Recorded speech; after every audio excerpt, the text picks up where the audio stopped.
Hello mga bebe at welcome sa bagong yugto ng buhay ko. So ngayong araw pala ay nandito tayo sa Taguluan, Misamis Oriental, kung saan sa church namin ay merong kids camp dito sa Zone 15A, Bugwak, Taguluan, Misamis Oriental. So ngayong araw po ay masyado pong pangit ang panahon, pero po kahit pangit ang panahon, magiging maganda kapag tayo ay nakapagpasaya ng mga bata. At dahil gusto natin silang pasiyahin, so ang Just for Bugwak po ay ninyahan ang lahat ng kabataan para maki-enjoy at makisali po sa konting hinanda po ng GFE Bugwak para mapasaya po ang ating mga kabataan. Hindi lang po basta kasiyahan ang ating maibibigay at maidudulot sa mga batang ito, kundi para matuto din sila kung gaano sila kamahal ng Panginoon. Bawat bata po ay may karapatan upang kilalanin ng Diyos na siyang nagbibigay sa atin ng buhay. At kasiyahan na din ng mga magulang, syempre ang makitang kanilang mga anak na sa murang edad ay nakilala na nila ang ating Panginoon.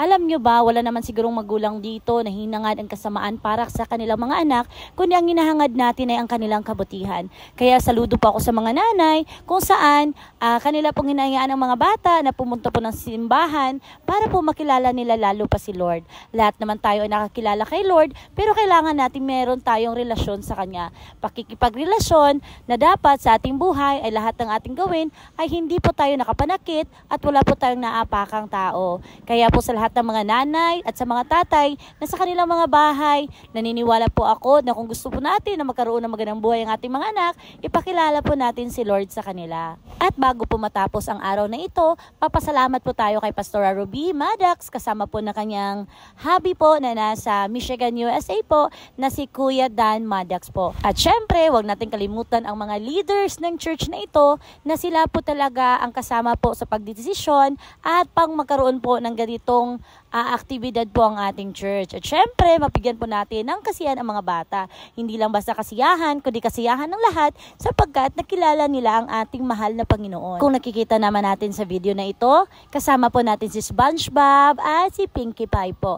Ang dalawang po itong nagbibigay lalo ng kasiyahan sa pagtitipon na ito. Kasama na din ang kanilang MC for today, walang iba kundi si Kuya Clown. Kasama ko din si Feby, ang aking pamilya, dahil todo support kami kay Kuya Tyron. Ang Kuya Tyron po namin kagabi ay sobrang nakapagbigay po sa amin ng kasiyahan dahil po nakita talaga namin na kahit sa murang edad ay naintindihan na niya kung gaano siya kamahal ng nanay at tatay niya at syempre kung gaano siya kamahal ng Panginoon. Dahil nakita talaga namin na umiyak talaga siya. O diba, sa murang edad nila, napapakita na nila ang kanilang nararamdaman at higit sa lahat, sa murang edad nila, meron na silang mga natutunan sa buhay. Kaya mga nanay, wala man akong karapatan upang sabihin ito sa inyo, pero mainam po na ating palakihin at ipakilala ang ating mga anak sa ating Panginoon. Panginoon na siya pong nagligtas sa lahat ng ating kasalanan at Panginoon na siya pong nagbigay sa atin ng buhay. Panginoon na siyang lagi nating kasama araw-araw at ang ating Panginoon na siyang dahilan kung bakit naging matatag tayo sa anumang pagsubok sa buhay. Wala mong perpektong nanay at tatay sa mundo, pero naniniwala ako na kaya nating palakihing mabuti ang ating mga anak. Kaya po sa lahat ng magulang na nandyan ngayon at nakikinig po sa aking sinasabi ngayong araw, ako po'y nagpapasalamat at tinapos niyo po ang video na ito. At sana sa lahat pa nating mga video ay patuloy po kayong sumuporta at hindi po kayo magsawa sa akin. Ako po ang inyong teacher Shell Michelle Vlogs, ang nagsasabing, nasa tao ang gawa, nasa Diyos ang awa. God bless po sa ating lahat. Bye!